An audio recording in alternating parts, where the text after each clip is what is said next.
Hi friends, in this video I'm gonna be walking through how to install and enable Gboard in Samsung Galaxy device.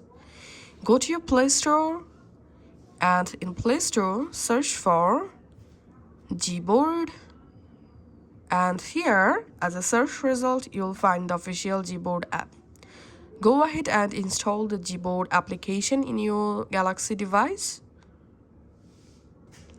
Once the Gboard app installed, open the Gboard app. Here, tap on Enable in Settings. And you directly jump into your Galaxy device settings page. Here you will find Gboard. Just enable Gboard first of all. Tap on OK. Go back. Now tap on Select Input Method.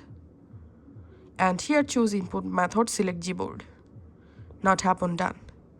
And you have successfully enable Gboard in your device. Now just go ahead and open Keyboard from any app, and here we can see this is my Gboard keyboard.